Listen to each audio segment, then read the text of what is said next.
What's good? What's good? In the aftermath of the Virginia election results, where, if you are not familiar, a Republican won when the Democrats expected to win, and also were going to use that result to project the 2022 and 2024 outcomes for the party and the country's direction as a whole. So the fact that Republicans won and they also elected a Black female lieutenant governor is alarming to some Democrats. But to those of us who are awake, not woke, this is pretty much what we expected. Those of us who have been projecting the red wave are not shocked.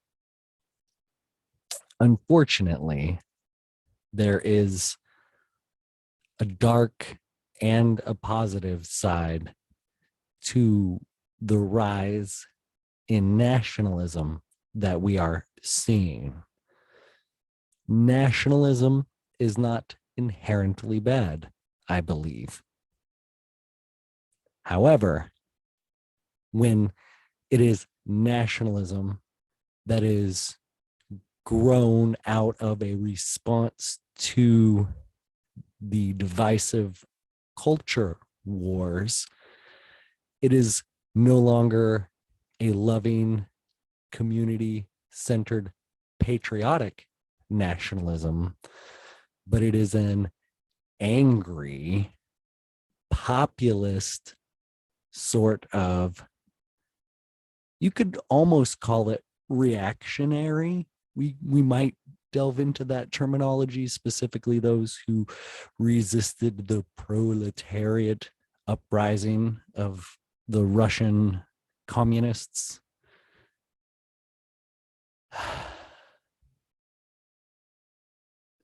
And that is relevant, I believe, because authoritarianism, using whatever word you want, fascism, communism, totalitarianism, harnesses nationalism to further consolidate power. And that is the dark side of the culture wars that I'm trying to raise awareness to on both sides. It's interesting in that as soon as Biden won, it seems like the right began to kind of win the culture war, and they began to get more attention and more spotlight. And I think some of it is due to the fact that more and more people are waking up. But I think there's also institutions that understand the culture war can generate necessary division and money along the way. So the pendulum has swung back to giving the platform to the right a little bit. And I think this trend is going to continue in conjunction with the continuing of Republicans winning more seats and just more power in general. Our political system is a fucking mess. It's frustrating, but it's additionally frustrating because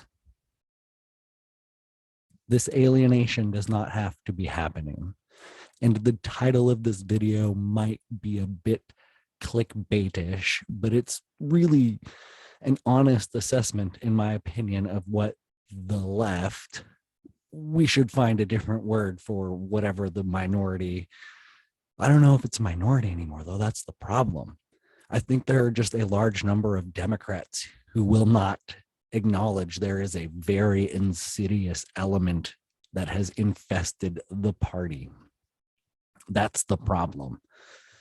That half of the party is crazy, and the other half of the party is not acknowledging that their partner is crazy. Because the leftists have been using guilt, shame, gaslighting to brainwash the people too afraid to question what's going on.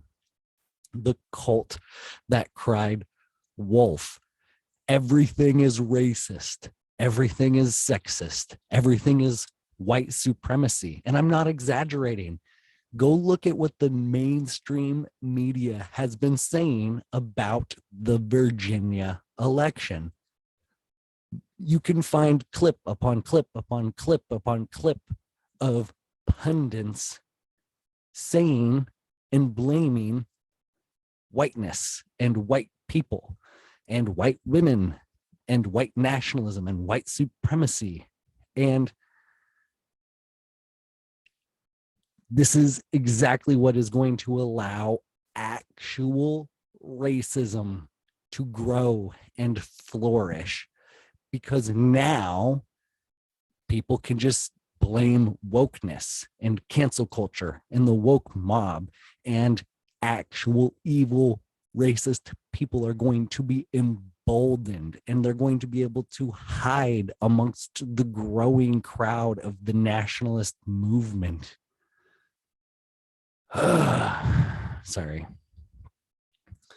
And people have just stopped believing the social justice warriors, and they've just started ignoring them, because that's what they are. They are the cult that has cried wolf.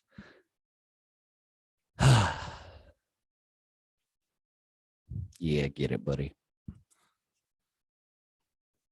But there is a way out.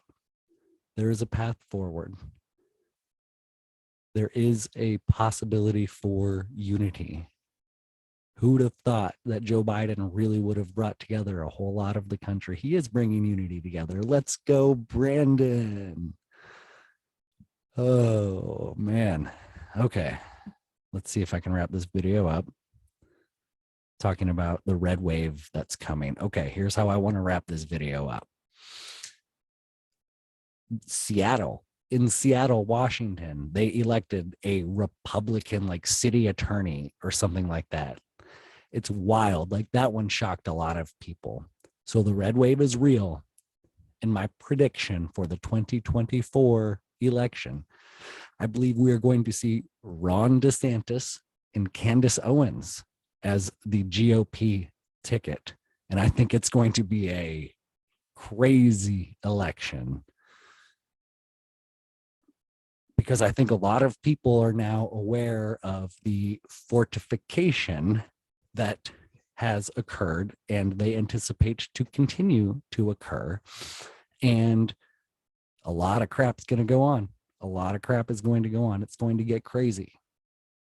So if you find yourself lost, confused, not wanting to be on the left or the right, but part of the solution, if you want to move forward, there is a growing community of people, independent-minded people that understand a coalition must be built, a radical centrist coalition. It is possible, and we're going to build it. And together, we can build the new earth. Hit me up, send me a message. We're building the community. We're growing it. It's a true grassroots campaign. Thank you very much for listening. Much love.